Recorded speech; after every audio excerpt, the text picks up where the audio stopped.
Call the Honourable Member Claire Curran. Oh, sorry. Thank you, Mr. Chair.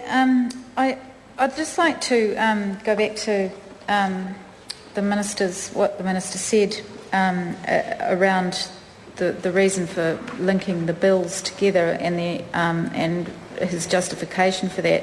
And as he knows, we are supporting this bill, but we are arguing, and I think quite justifiably so, that this particular bill, this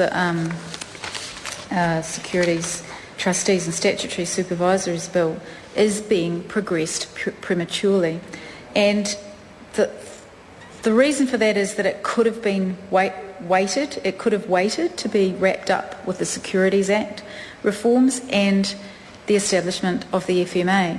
And the Minister might not agree with that, but it's the logic of that, I think, and my colleague, the Honourable Leanne Dalzell, has talked a lot about that earlier.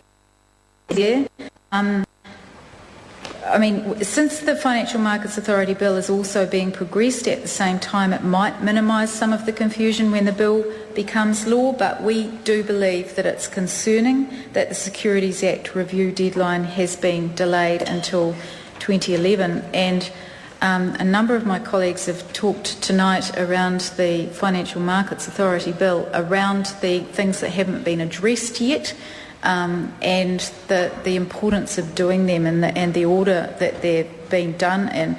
I'd like to take the opportunity while the Minister's in the House to just quickly recap on something I said earlier around the taking responsibility issue, which he referred to with regards to the Financial Markets Authority as the new authority replacing the powers of all those agencies, and he talked about all the agencies as having a steering competition, which is the words that he used, and them not taking responsibility for their various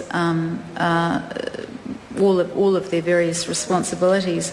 And I'd just like to draw a comparison between that and the taking responsibility and practising what you preach around accepting responsibility of the mishandling of the South Canterbury finance collapse, which was the largest financial collapse in New Zealand history. And this is one of the reasons why we're talking about this legislation, why this legislation is before the House, why both pieces of legislation are before the House. And the taking responsibility issue is really critical.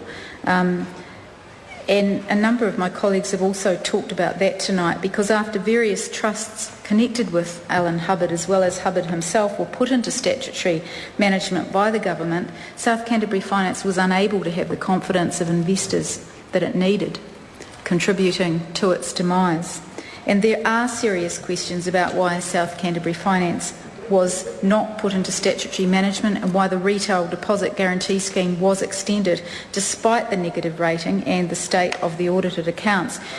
And Labor supports this bill, the Securities, Trustees and Statutory Supervisors bill.